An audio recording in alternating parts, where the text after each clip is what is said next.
Let me ask you something. In a world where every phone, tablet, or even the microwave tells time, why do we still wear watches? Isn't it redundant? Isn't it outdated? Well, not even close.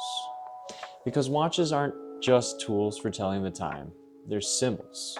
Symbols of craftsmanship, identity, history, passion, and even a story that every collector has for each timepiece. They represent something bigger than seconds ticking away. So today I wanted to take you all on a journey into the heart of what makes watches truly special and why they mean so much to so many people around the world. And before we get too far into the video, guys, 90% of you that are watching are not subscribed yet. So please feel free to go right now, subscribe to my channel where we get all kinds of watch reviews and behind the brand. Everything is brought to your screen. So make sure to hit the notification bell because these come out weekly.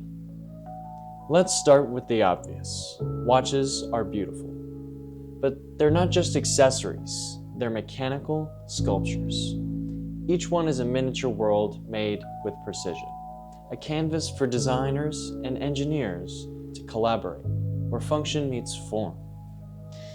Just take something like the Grand Seiko Snowflake.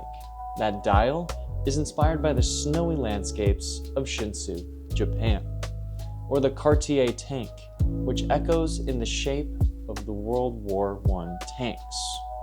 These aren't just designs, they're stories frozen in time. That care that goes into crafting each part, the brushing on its case, the beveling of an edge, the snappy click of a rotational bezel, it's all intentional, it's tactile, it's timeless. And here's the thing, even entry-level watches can embody this craftsmanship. A Seiko 5 or a Citizen Eco Drive may not break the bank, but they still carry that design philosophy. That's the magic.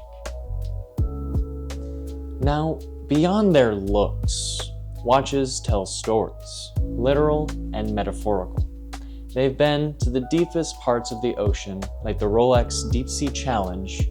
They've been strapped to astronauts' wrists, much like the Omega Speedmaster on Apollo 11. They've marked milestones, graduations, anniversaries, and retirements. Some of you might even have a watch passed down from a grandparent, a parent, any other family figure in your life. That's not just a timepiece or a watch, it's a legacy, a reminder of someone's life, style, and era. And that's why watches are so personal. They become memory markers. You might forget what shoes you wore on your wedding day, but I'll bet you remember the watch you wore. Now let's talk about collecting them, because for many, that's where an obsession begins. And trust me, it can become an obsession. At first, it might be a single watch, something versatile, practical, but then you stumble upon a unique vintage piece. You learn about dive watch history or chronograph complications, and the rabbit hole opens up. You start researching references, learning about calibers, figuring out how to spot a fake or a Franken-watch, maybe even restoring an old watch from the 60s because, well, there's something fulfilling about bringing a watch back to life. Collecting becomes more than just owning things. It becomes appreciating it, and appreciating its why behind them. You discover the charm of a hand-wound movement, say the Speedmaster. You notice how certain dials play with the light at golden hour, and you start building a relationship with that timepiece. Each journey is personal, but the community is global.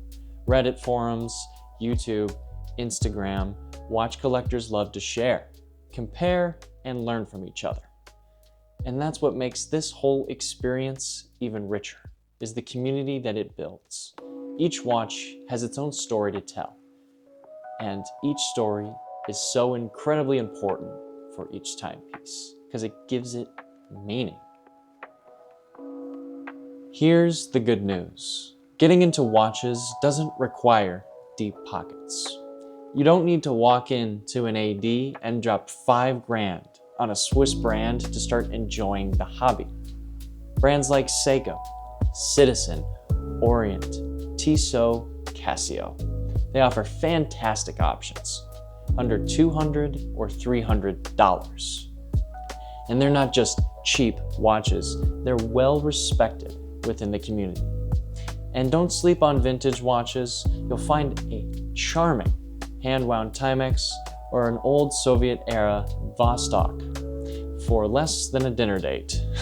Sure, they might be a little TLC, but that's part of the fun.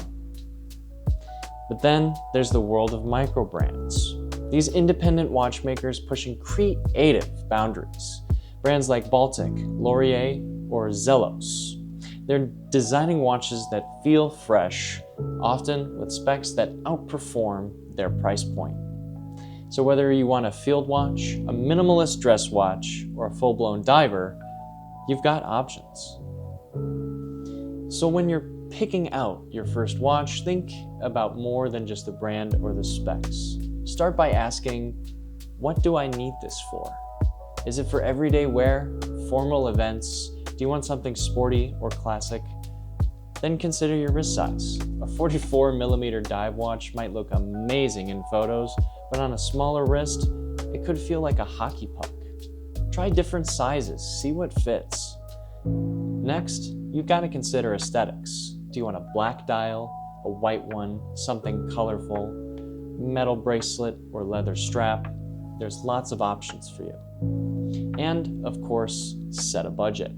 There are great watches at every price point, so figure out what feels comfortable for you and stick to it. Don't let anyone talk you out of it. Buying your first watch isn't about a purchase. It's a step into a new world. Then, once you've caught the bug, chances are one watch won't be enough. And that's okay. But here's my advice. Don't rush. It's easy to get caught in the hype cycle, chasing every new release, every limited edition. Instead, focus on building a thoughtful collection that reflects you. Maybe you want a mechanical field watch for weekends, a sleek dress watch for formal events, and a tough diver for vacations. Maybe you just love colorful dials or inspired designs. Whatever your thing is, lean into it. And don't forget about care. Wind your watches, store them properly, get them serviced when needed. A well-maintained watch can last decades. So yeah, watches aren't just about time. They're about appreciation, expression, passion. They teach patience in a world that moves too fast. They connect us to history, craftsmanship, and each other. Whether you're wearing a $50 Casio or a $5,000 Grand Seiko, what matters is the connection you feel to it. And if you're just starting your watch journey, welcome. There's so many cool watches and so much cool complications to discover. But I'll leave that for next time. Thank you for watching, and if you enjoyed this, consider subscribing, hit that like button, or even dropping a comment telling me what your first watch was. This is The Watch Guys. Always keep your watch wound. Take care.